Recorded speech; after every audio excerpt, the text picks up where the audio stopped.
اور اس کا جو مقصود ہے وہ ہے حصول معرفت الہی. اور یہ کیسے ممکن ہوگا؟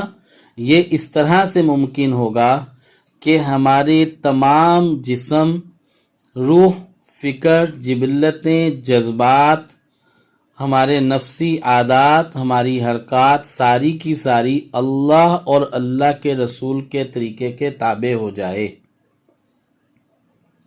اب ہم نے روز کی بنیاد کے اوپر اپنی ذات کے اوپر دھیان دینا ہے، اور یہ ہمیں کام روز کرنا ہوگا.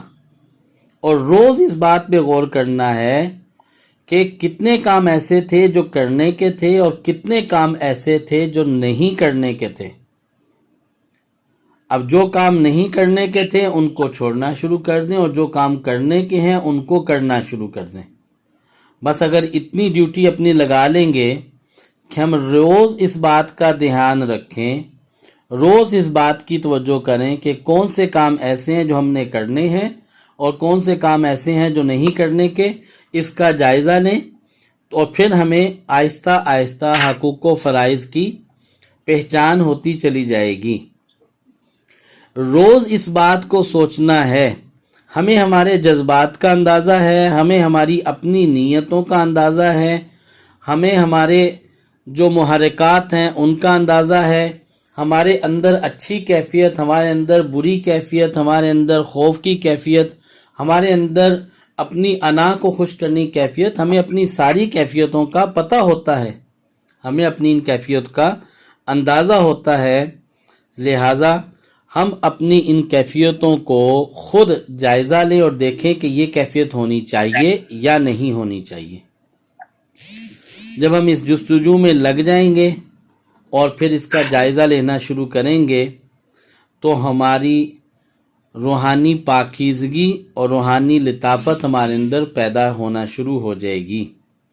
اور یہ جو روحانی لطافت پیدا ہوگی، یہ جو روحانی پاکیزگی پیدا ہونا شروع ہوگی، یہ روحانی پاکیزگی ہے جس سے باطنی پاکیزگی کہتے ہیں. اسی کو باطنی پاکی کہتے ہیں. اور جب یہ باطنی پاکی آتی ہے تو پھر معرفت کا حصول ہوتا ہے. پھر انسان کے پاس معرفت آنے لگتی ہے. پھر انسان کے جسم کے اندر اللہ رب العزت کی رحمت، اللہ رب العزت کا نور سمانے لگتا ہے. گویا کہ اس میں جذب کی کیفیت پھر پیدا ہوتی ہے جب اس کے اندر لطافت بہت زیادہ ہوتی ہے. آپ یہ دیکھیے کہ جو چپس کا فرش ہوتا ہے اس کے اندر نمی بہت جلدی جذب نہیں ہوتی، لیکن جو مٹی کا فرش ہوتا ہے اس کے اندر بہت جلدی مٹی جذب ہو جاتی ہے. یہی حال ہمارے دلوں کا ہے. ہمارے دلوں کی زمین جو نرم ہوگی وہ ان چیزوں سے نرم ہوگی. ہمارے دلوں کی زمین جو نرم ہوگی وہ ان چیزوں سے نرم ہوگی. ہمارے دلوں کی زمین جب نرم ہوگی تو پھر یہ اللہ رب العزت کی ذات عالی کی برکات اور اللہ کی محبت کو اپنے اندر جذب کرنے والی بنے گی. ہمیں اس وقت تک اپنے ساتھ مستقل محنت کرنی ہے جب تک ہم اپنے اندر ان چیزوں کو پیدا نہ کر لیں. لہذا ہم نے اپنی شخصیت بنانی ہے اور ہم نے اپنی اسلامی شخصیت بنانی ہے. اس نقطے کو بالکل اپنے سامنے رکھیں. یہ بہت بڑا فرق ہے اس وقت دنیا میں اور اسلامی شخصیت کے اندر. دنیا کے اندر اخلاقیات اور معاملات کے اوپر کام ہے. مسلمان ایمانیات، عبادات، اخلاقیات اور معاملات ان سب چیزوں کے اندر نکھار پیدا کرتا ہے اور ان سب چیزوں کو اللہ رب العزت کے تابع کرتا ہے.